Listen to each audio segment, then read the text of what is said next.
Board पर ध्यान से देखेंगे what we have studied till now, और अब हमें करना क्या है आगे उसको समझेंगे। देखिए अभी तक हमने पढ़ा चार्ज, CHARG, Q से डिनोट करते हैं।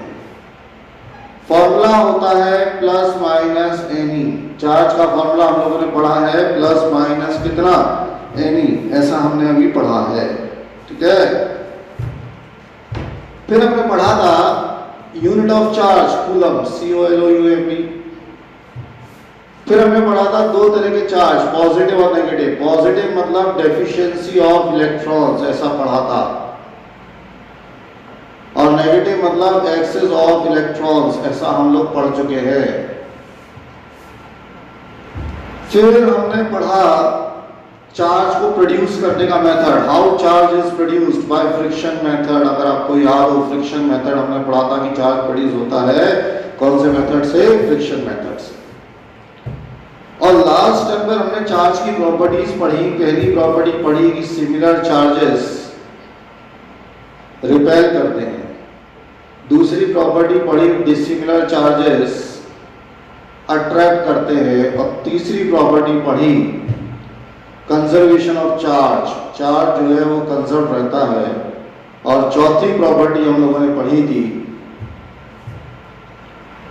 Additive nature of charge. Additive nature का मतलब बताया था कि एक बॉडी पर अगर बहुत सारे चार्जेस हैं तो नेट चार्ज जो है वो सबका सम होता है, ऐसा हम लोगों ने पढ़ा था।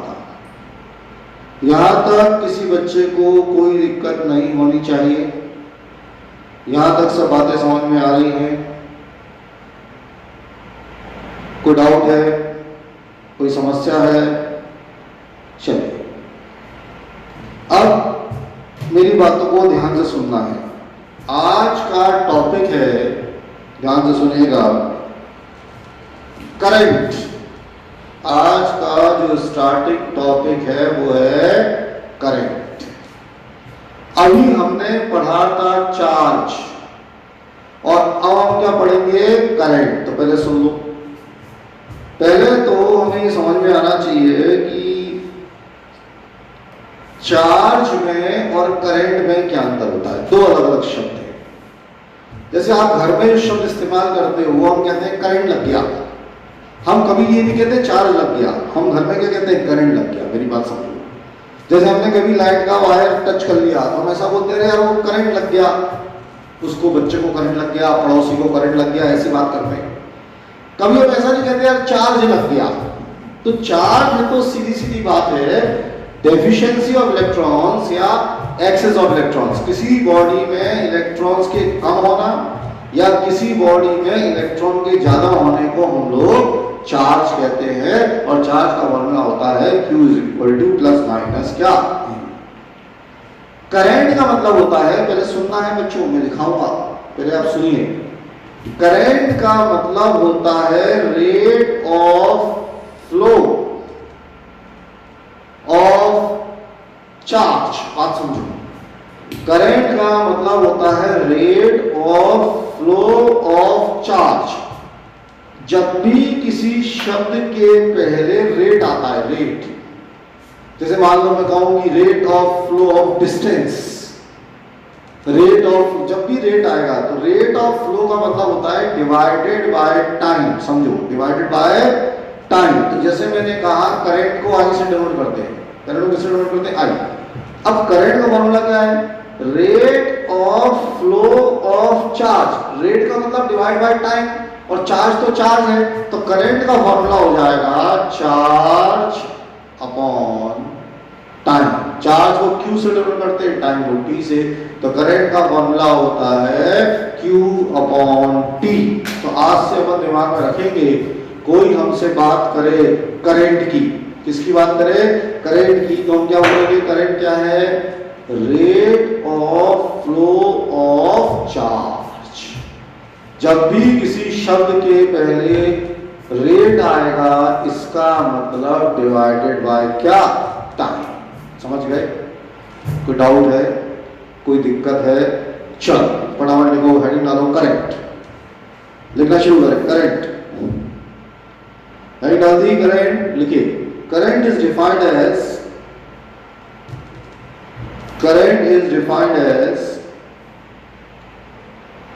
rate of flow of charge.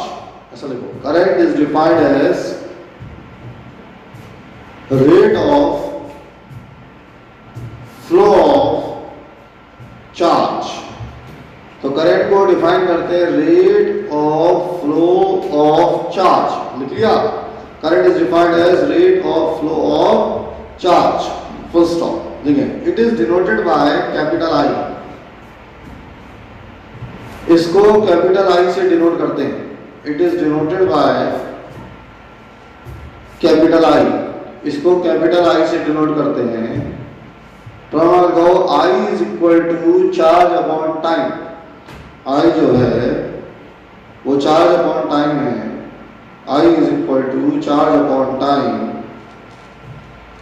Is equal to Q upon T. Is equal to Q upon T. बात समझे यार. I is equal to charge upon time. Charge upon time हो गया. इज इक्वल टू क्या बोला मैंने, क्यू अपॉन टी. इसी को हम लोग कहते हैं क्यू अपॉन टी. और आपको अगर याद हो, क्यू को कहते थे, if you remember something, q is equal to any. Plus minus होता है लेकिन हम प्लस माइनस में ले रहे हैं यहाँ पर any. तो एक फॉर्मूला ये भी हो जाएगा करंट का, ये भी हम नोट करेंगे कि I is equal to charge upon time is equal to q upon t is equal to any upon t. ठीक है.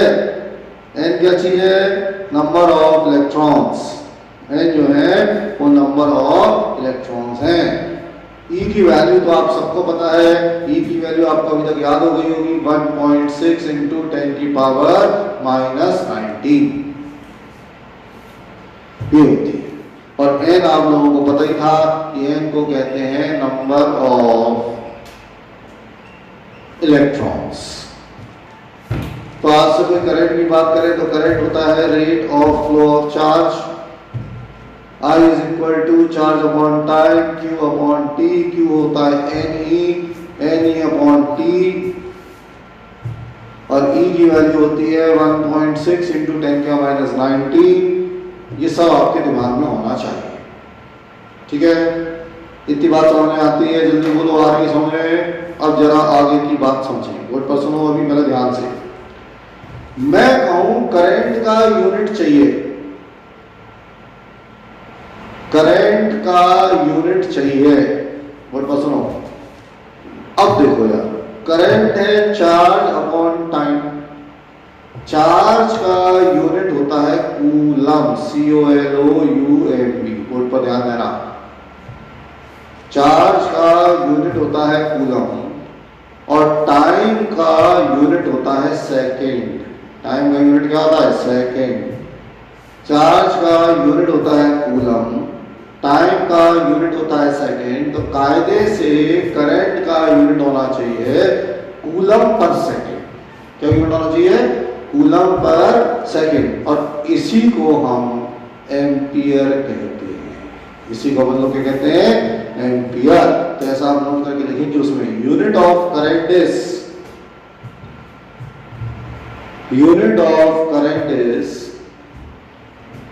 Coulomb per second. Coulomb per second is equal two ampere. Coulomb per second. और इसी को हम लोग क्या कहते हैं, एम्पियर कहते हैं. इतनी बातें समझ आ गई. कोई डाउट है तो आज से कोई पूछे करंट, तो करंट का फॉर्मूला अपन को याद रखना है चार्ज अपॉन टाइम पहला, क्यू अपॉन टी. बोर्ड पर ध्यान दो बच्चों. Q क्या होगा, एनी. तो एनी अपॉन टी. टाइम को लेंगे सेकंड्स में हमेशा. टाइम हमेशा काय में लेंगे, सेकंड्स में. जैसे जब न्यूमेरिकल करोगे और टाइम यहाँ पर मिनट्स में है तो उसको काय में कन्वर्ट करना पड़ेगा, सेकंड्स में. चार्ज को हमेशा लेंगे कूलम्स में. चार्ज को हमेशा कितने लेंगे, कूलम्स में. अब सुनिए, करंट का जो ऐसा यूनिट होता है एम्पियर. अब कई बार दूसरे यूनिट्स भी यूज होते हैं, पहले सुन लो. जैसे कई बुक्स यूज करती है मिली एम्पियर. Milli ampere. कुछ बुक्स यूज करती हैं माइक्रो एम्पियर. मिली एम्पियर को ऐसे लिखते हैं MA छोटा, और 1 मिली एम्पियर में होते हैं 10 की power minus 3 ampere. Micro ampere को ऐसा लिखते हैं म्यू ई। सुनो, ये जो म्यू है, ये जो शब्द है म्यू, इसका मतलब होता है माइक्रो, और ये होता है 10 की पावर -6 एम्पियर। तो ये अलग से नोट करना है, तो नोट करके ऐसा लिखो, बोर्ड पर लिखो, नोट करके ऐसा लिखिए, नोट करके जल्दी से। Other units of current are, note करके लिखो, other units of current are milli ampere, ऐसा लिखना है। Other units of current are milli ampere, 1 milli ampere ऐसा लिखो, मिली एम्पियर ऐसा लिखते हैं 1 एमई, छोटा एम होता है, और 1 मिली एम्पियर का मतलब होता है 10 की पावर -3 एम्पियर। जो दूसरे यूनिट्स होते हैं वो मिली एम्पियर हो गया, मिली एम्पियर को ऐसे लिखते हैं 10 की पावर -3 एम्पियर, ठीक है, यहां तक समझ आया। दूसरा लिखो माइक्रो एम्पियर, माइक्रो एम्पियर दूसरा होता है माइक्रो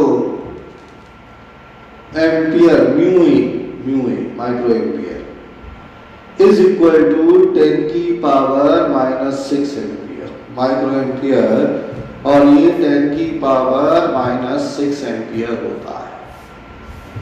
तो ये आपको नोट डाउन करना है।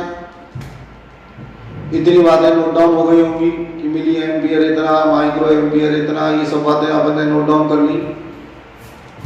कोई डाउट है? समझ में आ गई? इतनी बातें कर लेंगे। अब ध्यान से सुनो यार, कुछ बातें समझाना, बोर्ड पर देखिए, समझें।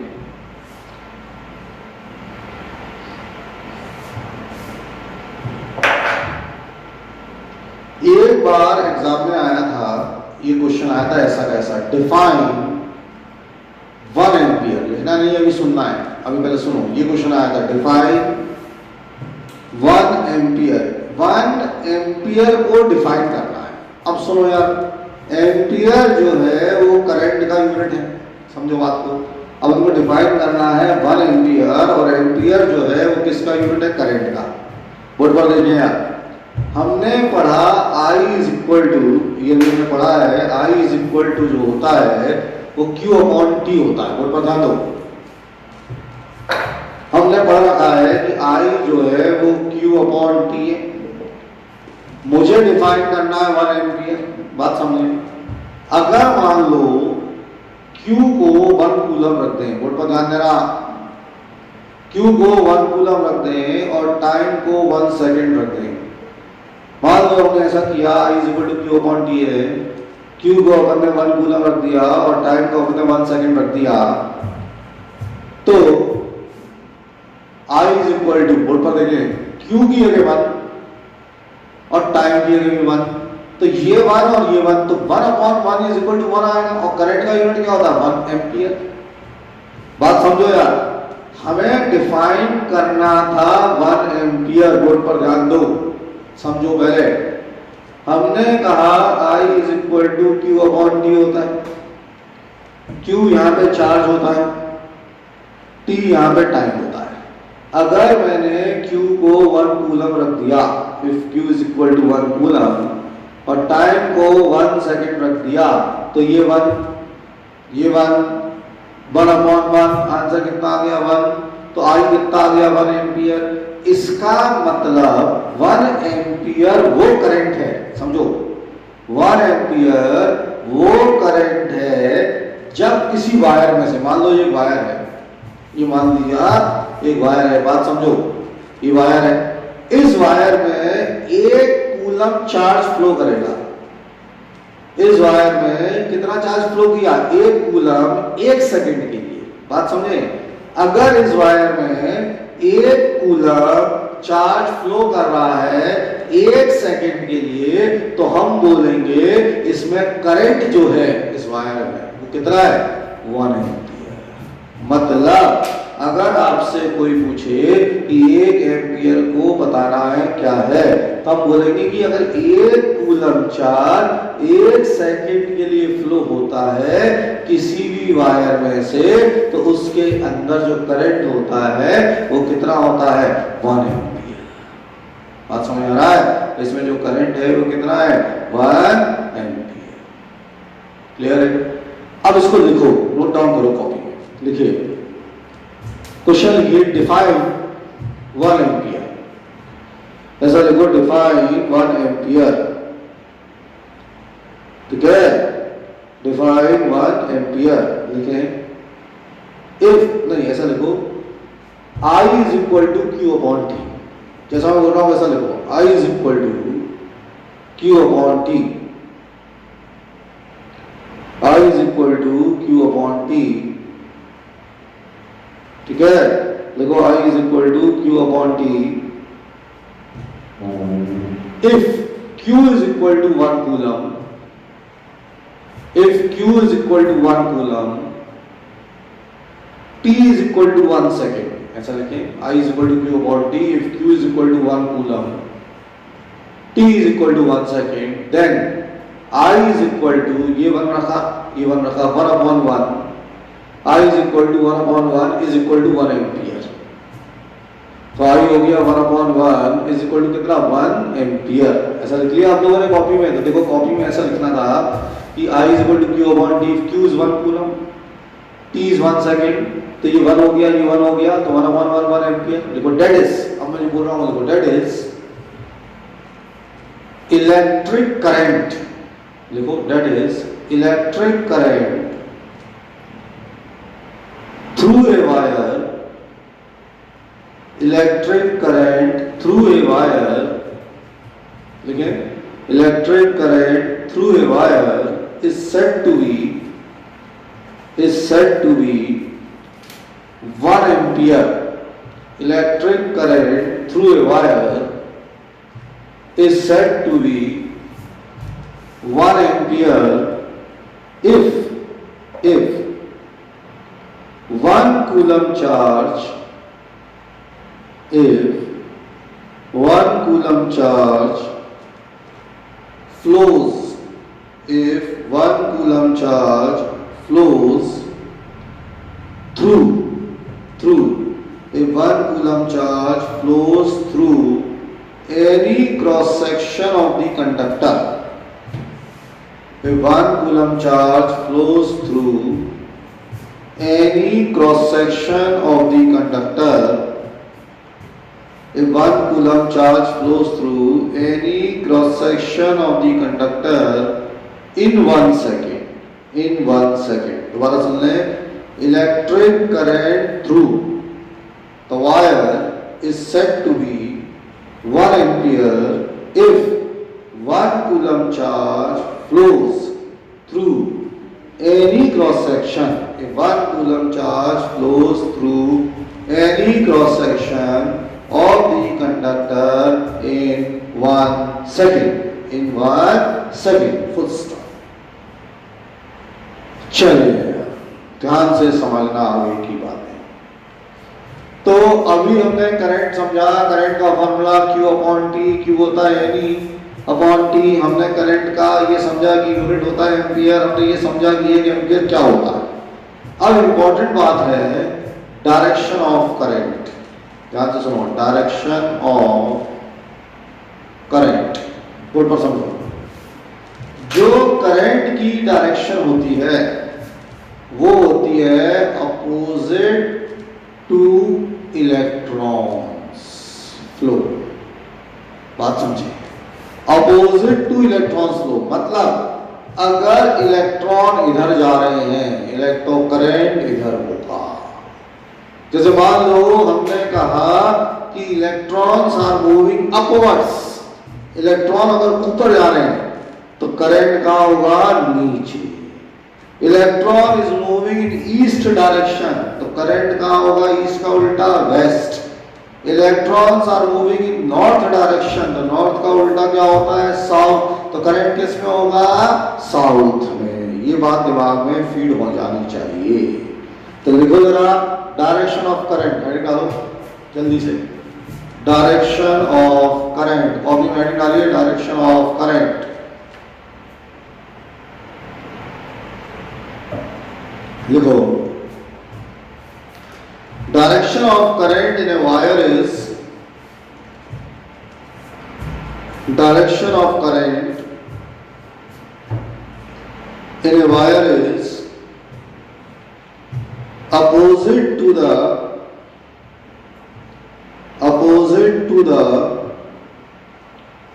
flow of electrons. Direction of current in a wire is opposite to the flow of electrons. जो डायरेक्शन होती है करंट की वो होती है अपोजिट, किसके अपोजिट? इलेक्ट्रॉन्स के फ्लो के अपोजिट। तो डायरेक्शन ऑफ करंट अगर कोई पूछता है तो it is opposite to the flow of electrons, full stop. लेकिन फॉर एग्जांपल देखो, for example if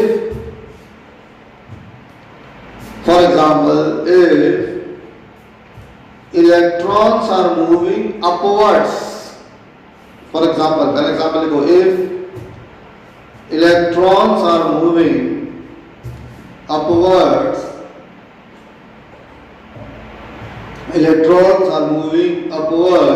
then current will be downwards. If electrons are moving upwards, then current will be downward. समझ में आ गया? लिख लिया? कर पा रहे हो? एक और एग्जाम्पल लिखो, second example, if current is moving towards north, एक और example, if current is moving towards north, current जो है वो नॉर्थ में जा रहा है, ध्यान से सुनो, current is moving towards north, then current is moving, if electrons are moving towards north, सही कर लेना, if electrons are moving towards north, electron north में जा रहा है, electrons are moving towards north, then current will be in south.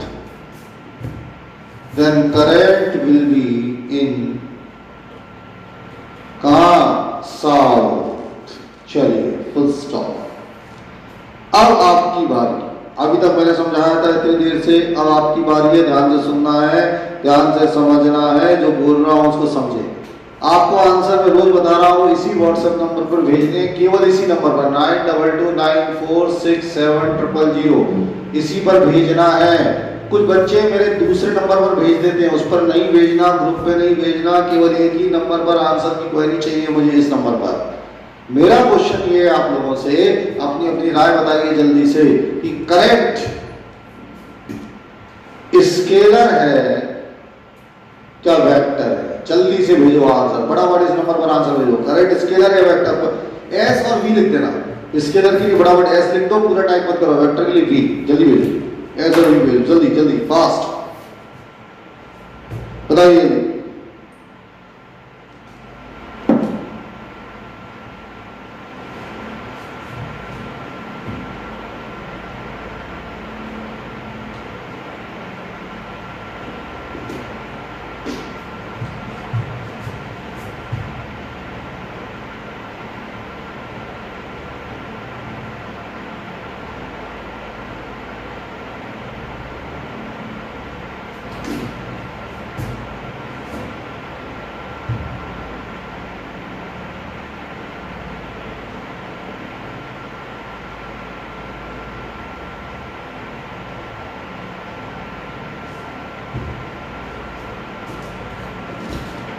चलिए 90% बच्चों का जो आंसर आ रहा है मेरे पास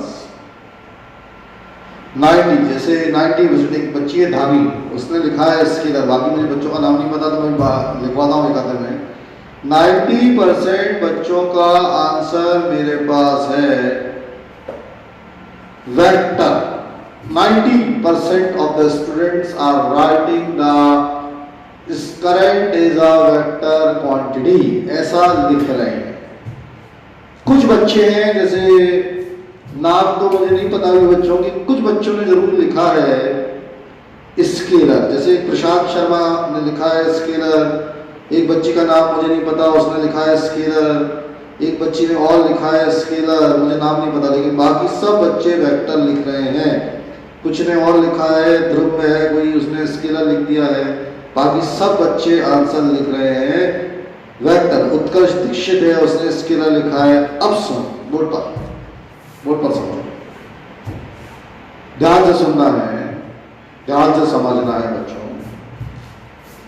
करंट में डायरेक्शन होती है कि नहीं, बहुत इंपॉर्टेंट क्वेश्चन है। आंसर है करंट में डायरेक्शन होती है।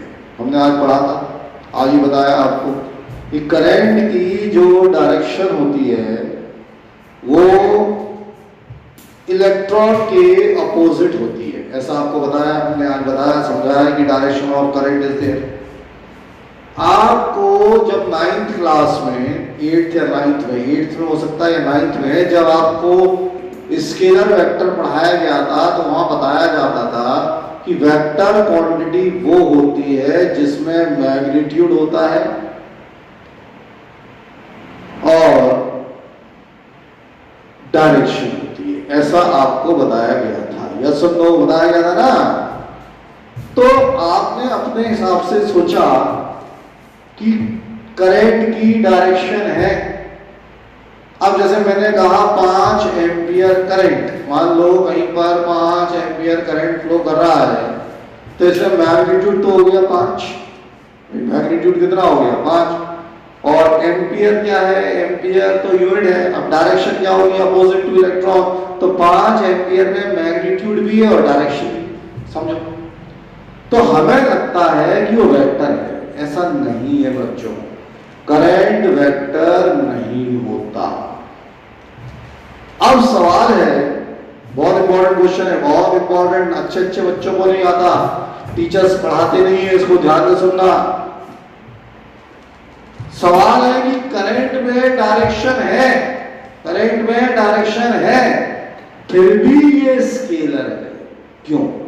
उसके पीछे रीजन है कि ये वेक्टर की डेफिनेशन इनकम्प्लीट है। जब आप 11th क्लास में आओगे और वेक्टर पढ़ाया जाएगा तो मैं आपको वहां बताऊंगा कि वेक्टर क्वांटिटीज वो होती है, इनमें 3 चीजें होती हैं। पहला मैग्नीट्यूड, दूसरा डायरेक्शन, तीसरा एक नई चीज होती है, लॉज होते हैं कुछ वेक्टर एडिशन के, लॉज ऑफ वेक्टर एडिशन। ये आप पढ़ोगे हायर क्लासेस में, 11th में जब आओगे।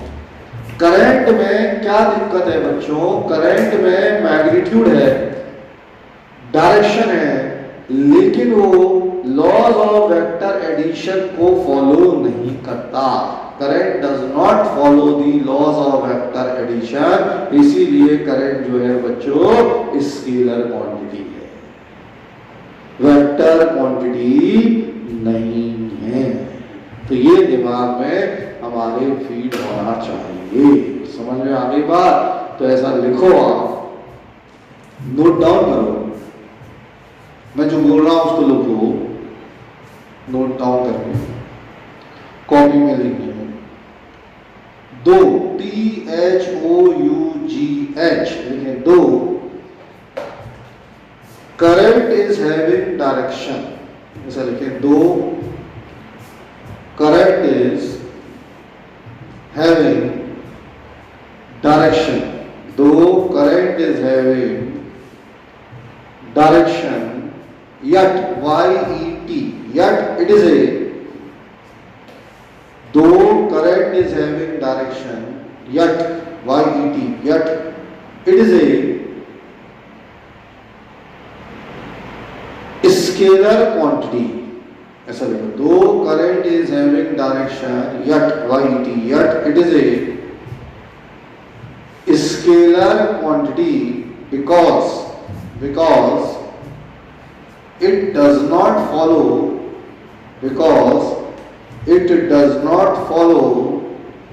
laws of vector addition, समझे? because it does not follow laws of LAWS, because it does not follow laws of vector addition, ये फॉलो नहीं करता किस चीज को फॉलो नहीं करता? लॉज ऑफ वेक्टर एडिशन को फॉलो नहीं करता। इसीलिए करंट जो है वो कौन सी क्वांटिटी है? Scalar quantity. समझ गए? कोई डाउट, कोई दिक्कत? और आखिरी बात जो करनी है मुझे करंट की, फिर इसके सवालों पर आना है। करंट की आखिरी बात जो करनी है वो समझो क्या है यार। जैसे मान लो ये वायर है, ये वायर, अब इस वायर में करंट फ्लो कर रहा होगा, तो कितना करंट फ्लो करेगा इस वायर में, ये कौन से इंस्ट्रूमेंट से मेजर करते हैं? जैसे भाई अपन को बुखार आ रहा है, फीवर आ रहा है, तो हम इंस्ट्रूमेंट होता है थर्मोमीटर, थर्मोमीटर से फीवर को चेक करते हैं। तो ऐसे कोई इंस्ट्रूमेंट होता होगा जिससे करंट को मेजर करते हैं, उस इंस्ट्रूमेंट का नाम क्या है? तो आपको याद रखना है वो इंस्ट्रूमेंट होता है एमीटर। ध्यान से समझो, AMMETER। तो आज से अगर आपसे कोई पूछे ऐसा कौन सा इंस्ट्रूमेंट है दुनिया में जिससे करंट मेजर होता है, तो उस इंस्ट्रूमेंट का नाम होता है एमीटर। समझ गए? बात समझ में आती है? तो इसको नोट करके लिखिए। द इंस्ट्रूमेंट, नोट करके रजिस्टर में लिखिए, कॉपीज में, रजिस्टर और कॉपीज में लिखना है। The instrument which is used, the instrument which is used for measuring the current, the instrument which is used for measuring the current is ammeter. The instrument which is used for measuring the current is ammeter. जो instrument use होता है current को major करने के लिए, उस instrument का नाम होता है बच्चों एमीटर। अभी आप और दो तीन क्लास बाद पढ़ोगे कि जैसे कोई चीज को अरेंज करते हैं, किसी चीज को लगाते हैं, तो दो तरह के कॉम्बिनेशंस होते हैं। एक सीरीज कॉम्बिनेशन अभी आएगा और एक पैरेलल। अभी तो नाम याद रख लो, क्या होता है वो बाद में बताएंगे। तो आपको याद रखना है कि जो एमीटर होता है ये हमेशा सीरीज में लगता है, ये दिमाग में रखना है। कैसा लिखो? Ammeter is always applied in series. Ammeter is always applied in series in the circuit. Ammeter को हमेशा सीरीज में लगाते हैं सर्किट के अंदर। Ammeter is always applied in series in the circuit. तो मुझे लग रहा है इतनी बातें आपने आज लिखी बहुत ज्यादा, ये सब दिमाग में घुस गई। क्लियर है? अब हमें सवाल करना है। पहला क्वेश्चन मैं कराऊंगा, फिर दो तीन क्वेश्चन आपको दूंगा, आपको करना है। ठीक है? तो पहला क्वेश्चन लिखेंगे, क्वेश्चन लिखिए, मैं कराऊंगा, लेकिन लिखो क्वेश्चन लिखिए। 20 coulomb charge, 20 coulomb charge, 20 coulomb charge flows through wire. 20 coulomb charge flows through wire in 5 seconds. ध्यान से सुनना है। 20 coulomb charge flows in wire in how many seconds? 5 second. समझो, 20 कूलम का चार्ज फ्लो किया वायर में इन 5 seconds. Find current निकालना है। Find current. अब देखो, करंट का फॉर्मूला होता है Q अपॉन T, मैंने बताया, चार्ज अपॉन टाइम। यहां पर चार्ज है 20 कूलम, तो 20 टाइम को सेकंड्स में लेते हैं। यहां पर टाइम है 5 सेकंड, देखो दिख रहा है कितने सेकंड है 5, तो टाइम हो गया 5। काट दो इसको, तो सिंपल सा क्वेश्चन है 4 आएगा, तो करंट की वैल्यू हो गई 4 एम्पियर। समझ आ गया? करंट की वैल्यू हो गई कितने एम्पियर? 4 एम्पियर। कर लोगे? नोट डाउन कर लो जल्दी से फटाफट। जिनका भी रह गया है, क्वेश्चन भी लिखा है, आंसर भी लिखा है, इसको नोट डाउन कर लीजिए।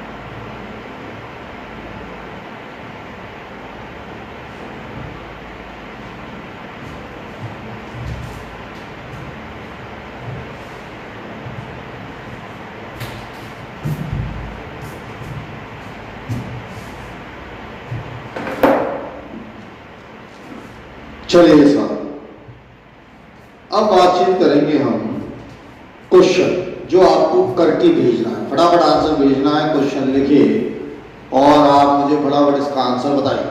लिखो question. 100 coulomb charge, 100 coulomb charge, ये आपको करना है और मुझे व्हाट्सएप करना है। 100 coulomb charge flows through wire, 100 coulomb charge flows through wire in 5 minutes. 100 coulomb charge flows through the wire in how many minutes? 5 minutes. Find current, बताओ जल्दी से आंसर निकालो, करंट कितना होगा? फटाफट आंसर भेजो जल्दी।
चलिए, ज्यादातर बच्चों का आंसर सही है, ज्यादातर बच्चों का आंसर सही है, बट कई सारे बच्चों का आंसर गलत है।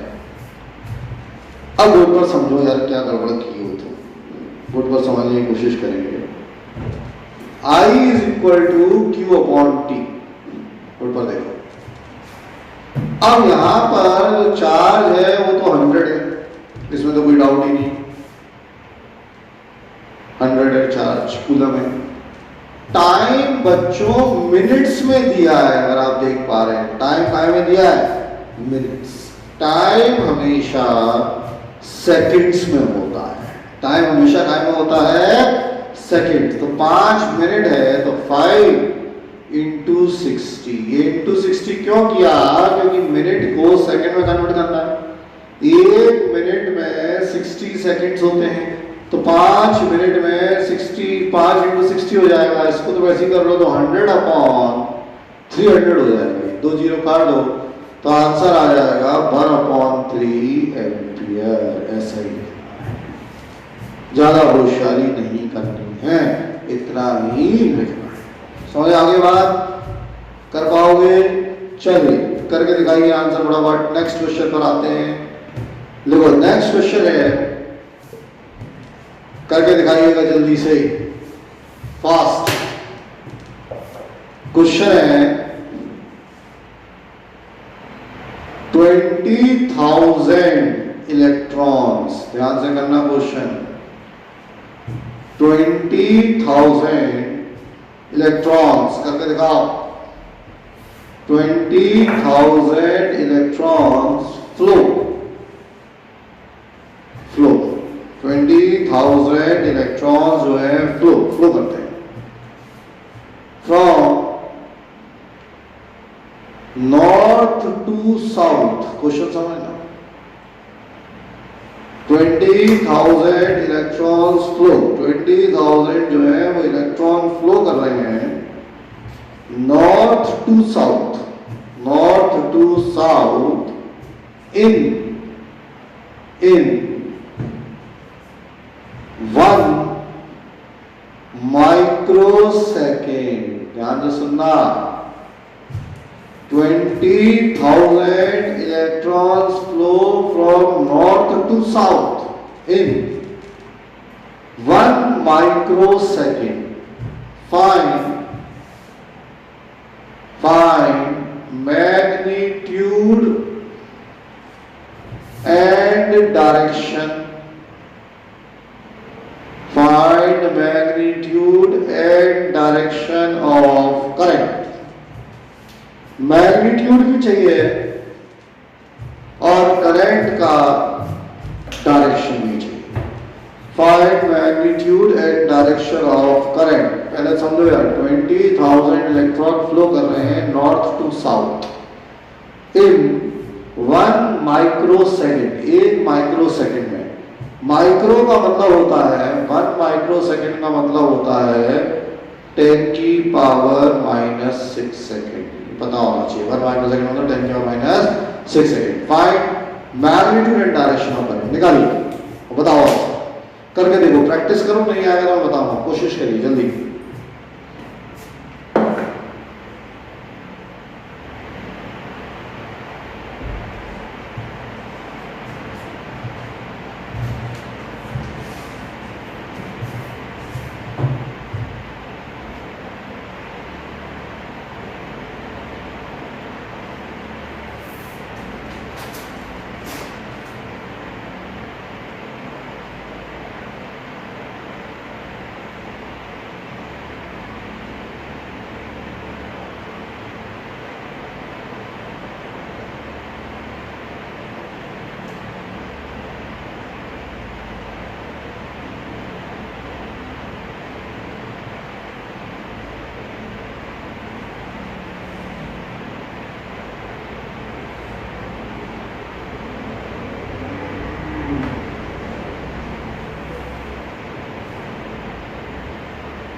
चलिए बोर्ड पर समझेंगे। आप लोगों ने किया है, सॉल्यूशन किया है, क्या आंसर है और कैसे करना है? अब मैसेज भेजना बंद करो, बोर्ड पर देखो। मुझे बताओ, जो इलेक्ट्रॉन्स हैं वो नॉर्थ टू साउथ हैं, दिख रहे हैं? तो डायरेक्शन जो करंट की होगी, जो करंट की डायरेक्शन होगी, उसका आंसर होगा साउथ टू नॉर्थ, उल्टा होता है। भाई अब आपको बता चुके हैं कि जो करंट की डायरेक्शन होती है वो उल्टा होती है इलेक्ट्रॉन्स की डायरेक्शन के। इलेक्ट्रॉन्स की डायरेक्शन नॉर्थ टू साउथ है, तो करंट की डायरेक्शन क्या होगी? South to north.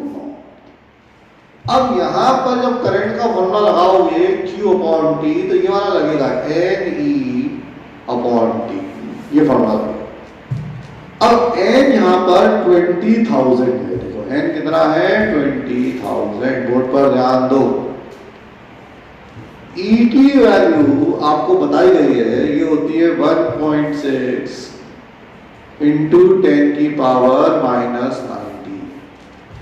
E की वैल्यू तो फिक्स है 1.6 इंटू 10 का माइनस 90। और नीचे जो टाइम है बच्चे वो 1 माइक्रो सेकेंड है। 1 माइक्रो सेकेंड का मतलब 10 की पावर माइनस 6 यार। समझो पहले तो, पहले फॉर्मूला लगाएंगे, सभी लोग समझो यार। n हो गया 20,000, E की वैल्यू हो गई 1.6 इंटू 10 का माइनस 90, और टाइम हो गया 10 की पावर माइनस 6। अब इसको सॉल्व कैसे करते हैं? तो देखिए, ये हो गया बच्चे 20,000 इंटू 1.6 10 की पावर माइनस 19 प्लस 6। ये माइनस 6 ऊपर जाएगा तो माइनस ऊपर जाएगा तो क्या होगा? प्लस हो जाएगा। अब आप एक काम करो, ये स्टैंडर्ड फॉर्म में लिखो, ये 4 जीरो हैं, 1 2 3 4, तो ये हो जाएगा 3.2। 3.2 कैसे हुआ? देखो 2 इंटू 1.6 मल्टीप्लाई करो, सिंपल 2 इंटू 1.6 हो गया 3.2, और 10 की power minus 19 plus 6, minus 19 plus 6, और 1 2 3 4 प्लस 4 हो गया, तो आंसर आ गया 3.2 इंटू 10 की पावर माइनस 9। करके देखो, क्यों? ये माइनस 19 प्लस 10, तो आंसर आ जाएगा 3.2 इंटू 10 की पावर माइनस 9 एम्पियर। अब ऐसे क्वेश्चंस को बहुत जल्दी से आप लोग नोट डाउन कर लीजिए, और गलती नहीं होनी चाहिए। अब अभी जैसे कई सारे बच्चों ने गलत कर दिया, कोई बात नहीं, लेकिन आगे से गलत नहीं होना चाहिए, समझ लीजिए फास्ट।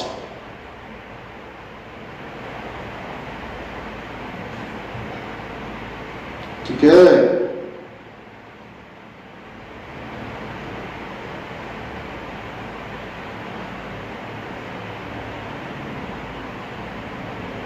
करिए, समझ में आ गया? नोट डाउन हो गया? अच्छा, एक इंपॉर्टेंट बात समझे, आप लोग जैसे मुझे आंसर भेजते हैं यहाँ पर, तो चूंकि मैं अकेला हूँ यहाँ पर, तो कई बार आप लोगों के आंसर राइट होता है तो मैं अपनी तरफ से आंसर नहीं दे पाता, बट मैं देख लेता हूँ। आप बिल्कुल चिंता ना करें, आप लोग मुझे रिवाइज मैसेज भेजते हैं, सर मेरा सही था, मैं आपकी बात समझ गया। और मेरा एक निवेदन और एक रिक्वेस्ट और है कि आप फोटो खींच के आंसर ना भेजें। क्या होता है, आप फोटो खींचते हैं तो डाउनलोडिंग में टाइम लगता है, और डाउनलोडिंग में टाइम लगता है तो मेरे मोबाइल में बहुत टाइम लगने लगता है, तो मैं बाकी बच्चों का आंसर नहीं देख पाता हूँ। फाइनल आंसर लिख के भेज दिया, ठीक है? और मैं समझ रहा हूँ आप सब लोग मेहनत कर रहे हैं घर पर, मुझे समझ में आ रहा है ना? अनन्या बेचारी देखो कितनी मेहनत कर रही है, अनन्या ने पूरा मुझको सॉल्यूशन भेज दिया। वेरी गुड अनन्या, ऐसे सारे बच्चे हैं जो मेहनत कर रहे हैं, ठीक है? चलिए अब आइए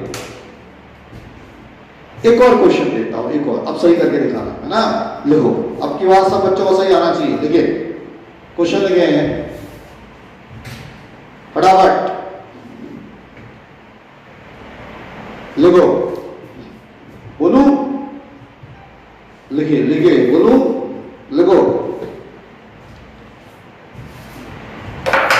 बोलू, ओके, लिखिए। 6 इंटू 10 की पावर 19 इलेक्ट्रॉन्स 6 into 10 की power 19 electrons flows through wire from east to west. Question समझना. 6 into 10 की power 19 electrons flows through wire from east to west in दिमाग आ रहा है, in 6 milliseconds. 6 milliseconds. 1 मिली का मतलब होता है 10 की पावर -3. 1 मिली का मतलब होता है 10 की पावर -3. तो क्वेश्चन सुनो. 6 into 10 का 19 electrons flow through wire from east to west in 6 milliseconds. Find magnitude and direction of current. चलो,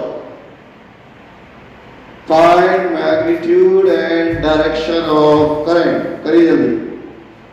मैग्नीट्यूड और डायरेक्शन बताइए.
चलिए समझे. बहुत सारे बच्चों ने आंसर भेजा है, सही है.